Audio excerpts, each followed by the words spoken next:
the mayor and our police chief for being here and really giving us the opportunity to brief all of you who cover things that are going not only in the state of New Mexico, but in the city of Albuquerque. I've brought you all here today to announce an exciting initiative. This is a public safety initiative which is intended to protect families in the city of Albuquerque and families in the state of New Mexico. Organized retail crime costs the American economy nearly $50 billion last year alone. The impacts, though, that I'm most concerned about is not just the economic cost, but the public safety and personal security of families in the city of Albuquerque is at stake. Not only to combat this growing economic scourge, and more importantly, this threat and risk to our New Mexico families, but we have worked with public sector and private sector groups like ARAPA, and I'm here also to introduce some of our corporate partners like Home Depot, and some of the biggest corporations who do business in the state of New Mexico are also very concerned. In the wake of the horrific El Paso shooting at Walmart, we have seen a level of increase of violence to families and consumers in the state of New Mexico and the city of Albuquerque. In fact, I'm most concerned because this is not about shoplifting. This is not about teenage delinquencies. This is about a very profitable industry that is now funneling and fueling other criminal activity like human trafficking and gang activity. The most violent criminals in the country now understand that this can be a very profitable business to invest in other criminal activity in the state of New Mexico. As a form in a way to combat this public activity, the Attorney General's office is doing a couple of things today. The first is we are putting our best prosecutors on these type of cases so that we can target the worst of the worst who are using our big box stores as a crime scene and a way to funnel and fuel their criminal activity. Secondly, we are going to be partnering in improving our communication with the frontline law enforcement officers in the community, and also partner with our biggest corporations in the state of New Mexico to build cases. Let me be very clear, this is not about shoplifting. This is about a public safety strategy to make families safer, but also to improve our prosecution rate and our conviction rate. Another systemic problem is that many of these cases get mislabeled as petty thief, petty shoplifting, and we're dealing with some of the worst violent criminals in the state of New Mexico.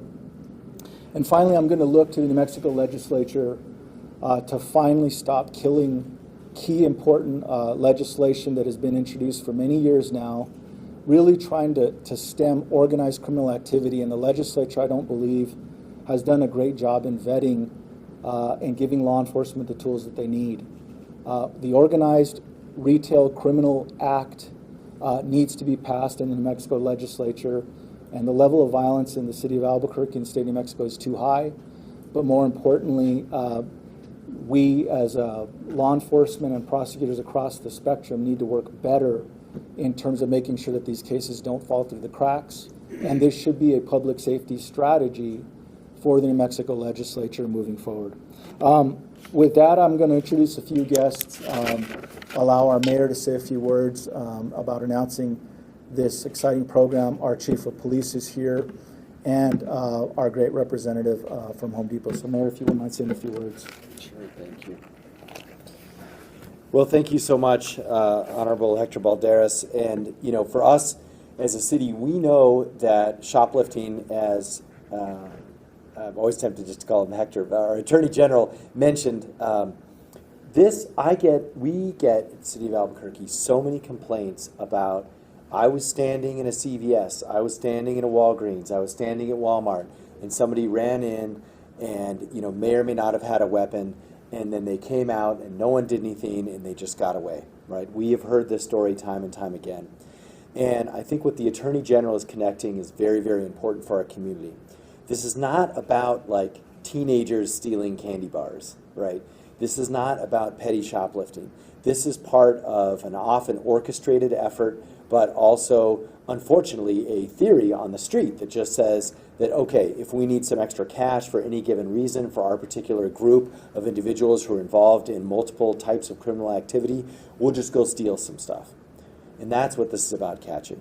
And with our partners at ARAPA, you know, this organization, when I ran for this job, I met with this group, a group of retailers and business owners in Albuquerque, and we used to work together a lot. During the pandemic, it was tough. It was an entirely different game for the last 18 months. And that's why we really appreciate this partnership with the Attorney General's office, because now together we are ramping up the coordination between businesses, APD, and prosecution. And that connection is also seeing some results, which we're going to talk about in just a minute. But for us, we want folks to know that, you know, if you are doing this regularly, we will catch you. That's another myth that we are going to dispel with this partnership. Because now that we're working together again, and now that the pandemic is over, we can catch and identify repeat serial shoplifters. And that's what we've got to do to send a signal that that kind of activity is not acceptable in the city of Albuquerque or the state of New Mexico. Now, the historical brazenness that we've seen, in some ways, we do think was post-pandemic related. So as we began to lift regulations, we also saw an increase in this type of activity. And like other increases all across the country that we're seeing, especially around violent crime, this is another area when I talk to mayors around the country that they're concerned about, that is showing an abnormal spike compared to normal trends. And so this is another aspect, just like we've seen with violent crime and speed racing. These three issues are on the rise all over the country. But here in New Mexico, with our partnership with the Attorney General and with ARAPA, we think we're going to be much better positioned going forward to do something about it. So with that, I want to introduce our Chief of Police, who's been working on this, of course, as part of this partnership, Harold Medina. Chief? Thank you, Mayor. Thank you, Mayor. Thank you, Attorney General. In 2009, 10, and 11, I spent time in property crimes. A little bit more time I spent there in 2014 before I retired. And I quickly saw the value of community partnerships. ARAPA was one of those strongest partnerships we had. And at the time, sharing information was key. We would see one individual that was committing a crime at one retail store, and the group was able to communicate with each other, and we were able to identify individuals that were committing crimes in other stores. Times have changed, and technology has advanced. And one of the directions that we want to work this partnership with our private entities with is starting to share technology. A lot of these businesses have video surveillance systems that we want to start working to tie in, and Home Depot is taking that first step. They're working the process out so we could have live feed to all the video that they have at their locations, so we could get real-time information that could help us with prosecution later, like the Attorney General was speaking about, but also at the same time so we could get safe information to our officers on what they're looking for. And one of the things I want to clarify real quick is we have to stop looking at it as property crimes and violent crimes. A lot of our property crimes offenders are just short of becoming violent criminals because they're not in the process of being apprehended. We see this over and over again in the shoplifting industry, where security goes to take an individual into custody and it becomes a violent altercation.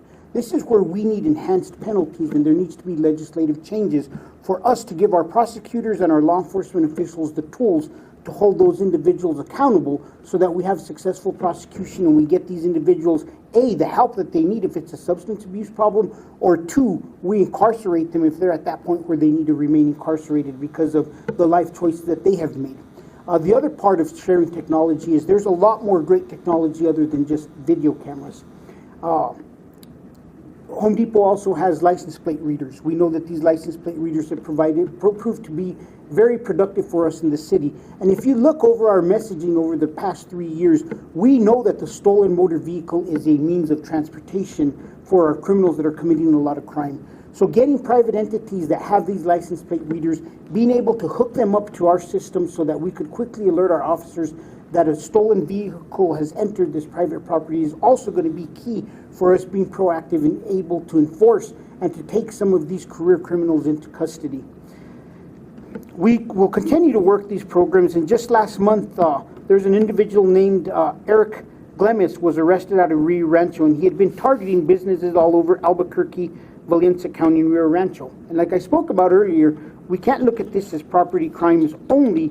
They're just an apprehension away from becoming a violent criminal. This individual actually, in several times, had presented threats to security at the various locations who were attempting to take him into custody. And just yesterday, we got another reminder of this. Our officers were taking into custody a property crimes offender, somebody who had stolen an APD bait car.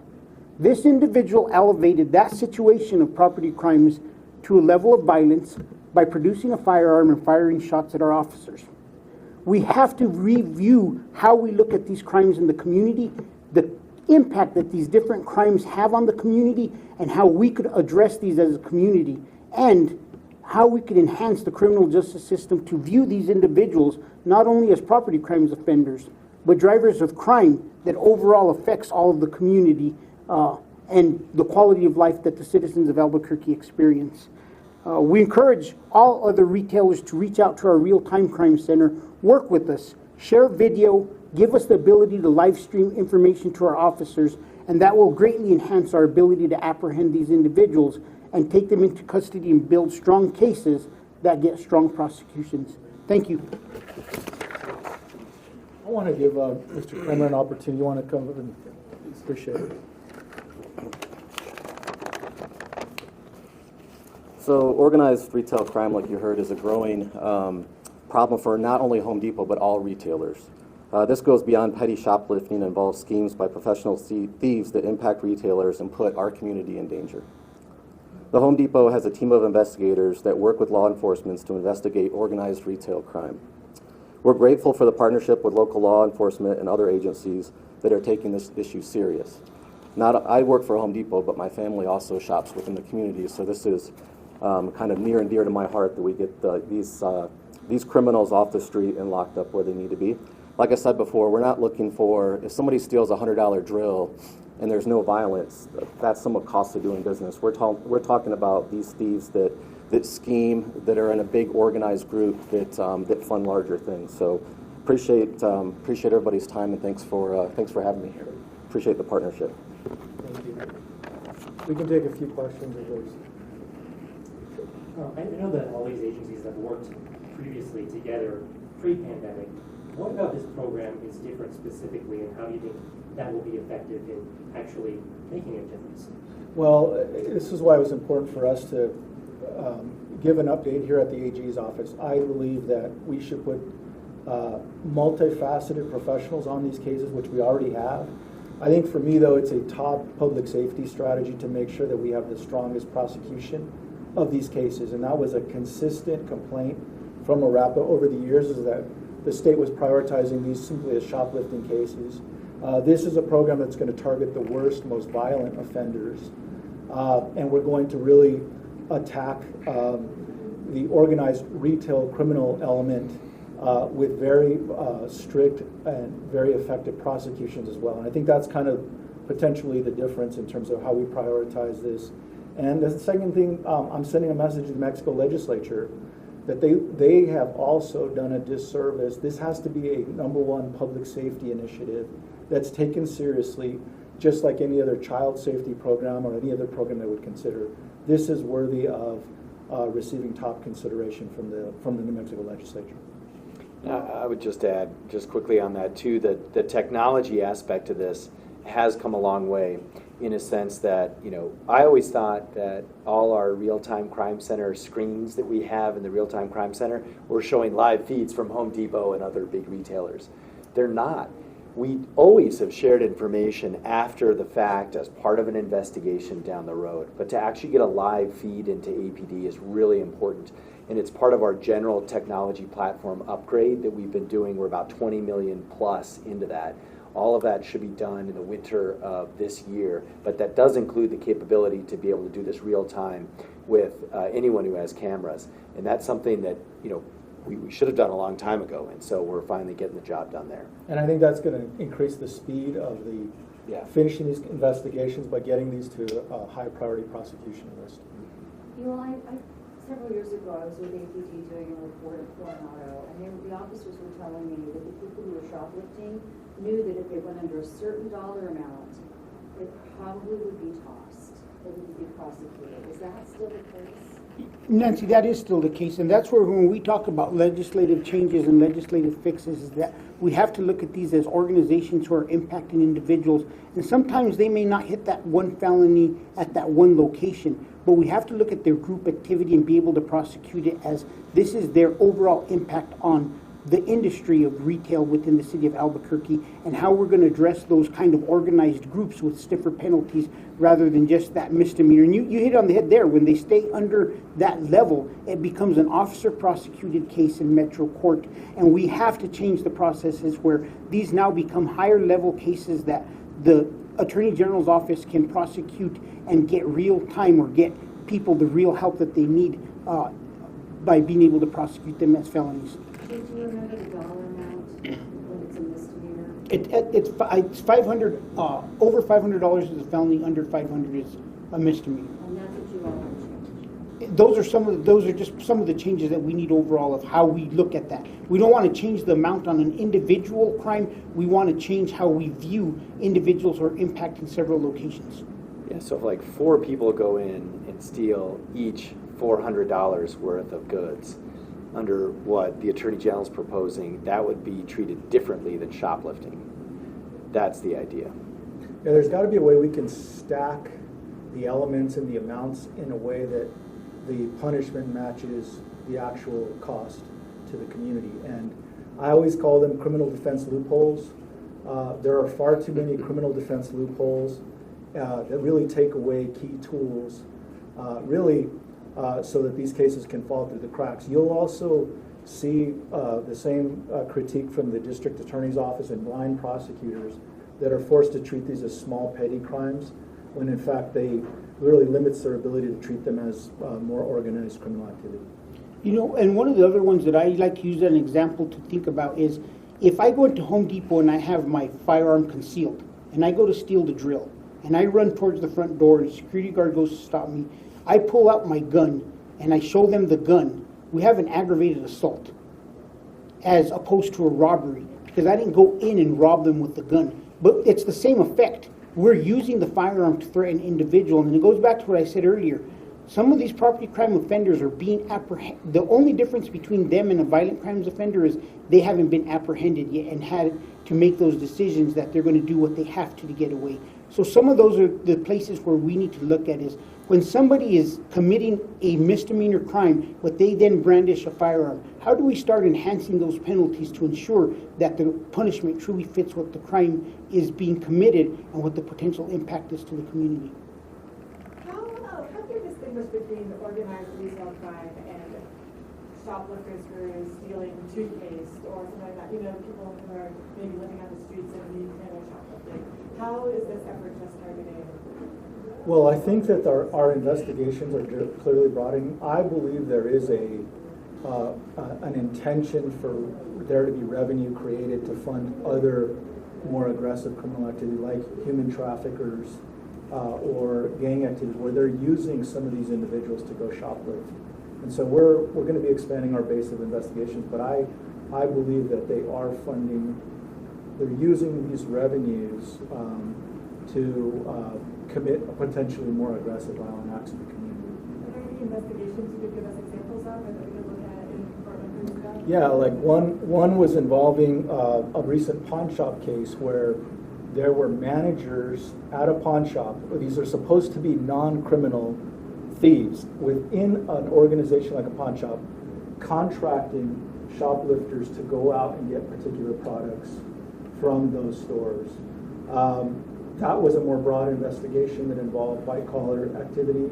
We were able to get a conviction on the individuals that were directing the shoplifting. So I think that's a small example of a case where this organized retail criminal activity is sometimes piercing the own organizations themselves, like pawn shops or the stores. So we're also talking about our level not only of surveillance, but of using officers to be part of the internal organization where they're also being reached.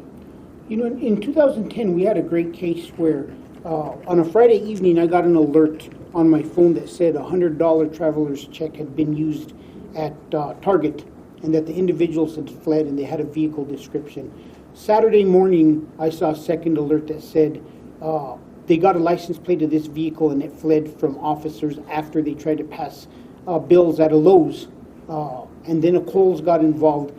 And by that Saturday evening, I had talked to the night detective sergeant, who happens to be Deputy Chief Oliveira at this point, and we knew that the stolen car was rented from the airport area. So Sunday night, we saturated all the hotels around the airport. And by the morning, we found the car about 4 in the morning. They had a flight back out of town. And in the end, we had figured out that they had passed about $25,000 in travelers' checks over the course of the weekend. And it was a very sophisticated group this time that came in from out of town. They were going to buy all the property they needed. They were going to use their travelers' checks, and then they're going to take all their property and they're going to leave Albuquerque. And chances are, had we not had a system of real-time sharing of information, this case wouldn't have been broken open. So I think that goes to emphasize why it's important that we share information as quickly as possible, we work with the retailers, we flag these cases as fast as we can, and that we build the strongest cases possible for prosecution. Yeah, and I have another, just a small example of the level of flood. I'm excited about the level of heightening our ability to communicate and to build cases faster. But I'll give you one where I, as the Attorney General, was contacted by a contractor who had let me know that the owner of Ditch Witch was calling me, trying to get a hold of me frantically, because he literally legally rented out a $100,000 piece of equipment, but was struggling between our communication because APD was just treating that as a civil matter. Because a criminal actually went in, did a legal transaction of renting the Ditch Witch, and then was proceeding that same day to sell it for cash for a third of the value. And this classification, if it wasn't for the chief and I communicating, the owner of Ditch Witch calls me and says, I know they're doing it right out from under me.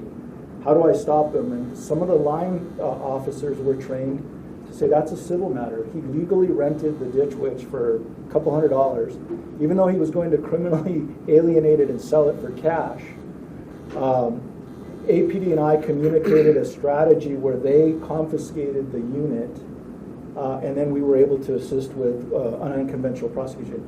But our ability to have to respond within 24 hours or 6 hours or 4 hours is something that was very key to that. If it hadn't been that I didn't know that I knew the chief, or that the owner of Ditch Witch was trying to contact us, we probably wouldn't have been able to intervene in real time. But the brazen nature of the level of theft and the arrogance that they're not afraid of law enforcement or prosecutors, because it would traditionally take us years to build a case like that, is just a small example of where this type of strategy we want to increase on a mass level, so that we are intervening in these criminal activities in real time as opposed to taking 1 to 2 years. You can all look at the court dockets.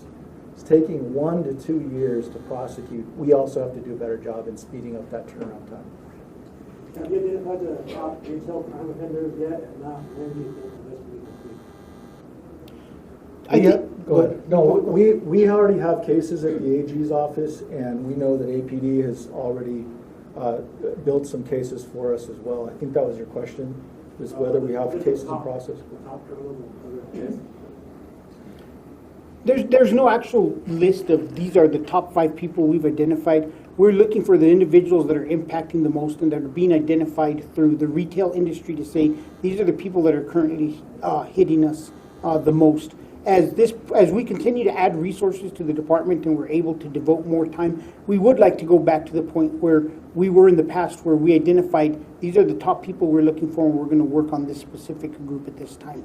But at this point in time, we're just working with the industry to see which people are impacting them at the moment the most, so we could focus on them. And a lot of times, like I said, as they're doing the research, they're finding that they're hitting multiple locations. Are there certain stores or businesses that are being attacked more than others? You know, without a doubt, our Home Depot, those type of construction stores get hit the most. You know, drills are a great commodity. In 2011, I worked a case with the pawn shop where I sat down with the owner and I explained to them, you're not going to get me to understand or say that I agree that you bought 10 brand new drills from the same individual and didn't think that they were stolen. And it changed the way they processed their cases and the property that they bought. And we just need to make sure that all of our retailers, are, especially our pawn shop, our secondhand stores, are ensuring that they're not feeding this problem by buying these products. So to anybody who owns a secondhand store, if somebody's bringing you 5 drills, cordless, brand new, I would really consider not purchasing them, because it's going to be hard to justify that you didn't think they were stolen when you pay way less than market value for them. We do always hear that, complaints about people calling 911 about officers being slow to respond, or complaints about the number of there not being enough officers on the streets. How will that play into this? Does APD have enough manpower to step up these investigations?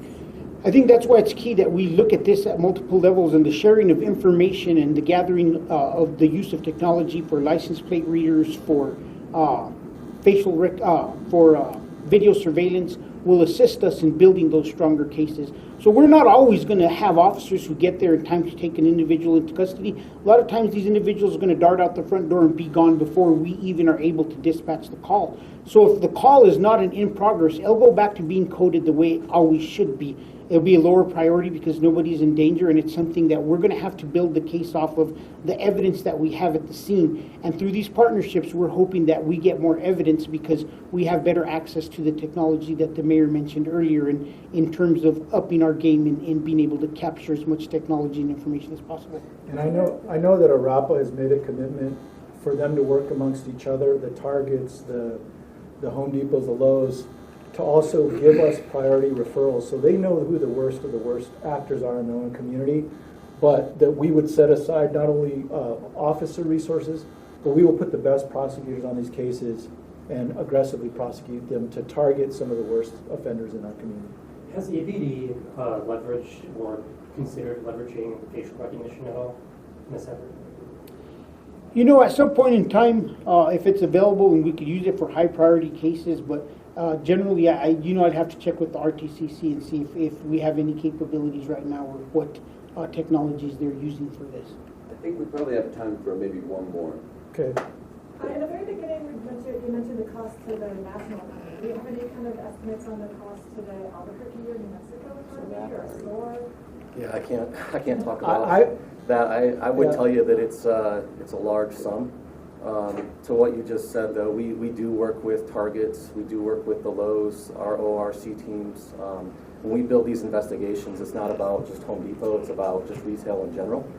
So I'm really happy about just the partnership that we have with all retailers in New Mexico, and then also with our authorities and law enforcement. Yeah, and I want to get you some New Mexico-centric numbers, because I've been briefed by some of the corporate partners, and when you have the numbers, it will alarm you, and it will help you appreciate the public safety strategy. We are trying to disrupt one of the major revenue sources for more organized retail activity. So this is also a strategy where it's not just the bad act we want to prosecute. They are making tons of money and then refunding other operational necessities to criminals, like guns, cars, money laundering. One of the easiest revenue sources are our big box stores. So I need to get those numbers, because when I saw the number of magnitude on scale, we're talking millions and millions of dollars of stores just where I live on the west side. So this is also a public safety strategy I want to be very succinct with. We are trying to disrupt a major revenue source for some of the, these are the three. It's drugs, human trafficking, and theft. Those are the three areas that fund violent retail, organized criminal activity. And so this is a disruption strategy to really snip one of the major revenue sources, which are big box stores. Can I ask one more? Yeah, sorry. Go ahead. How will you know if it's a success? Or like, when do you expect to see any results? How will you know if this works? I'll let the mayor address it. For me, it's about our constituents. We speak to a lot of our consumers. Consumers are scared. Consumers are changing shopping behaviors. We're hoping that hopefully targeting some of these worst cases and them seeing accountability in the justice system will hopefully ease consumers that that the stores and that these parking lots are heading in a safer direction, not in a direction where they have more fear. I would just add, yeah, we want our families, including our own, to feel safe when they go to a big box store, and that's not always the case right now in New Mexico. And the other aspect is that we know that we have to be more effective than the alternative option.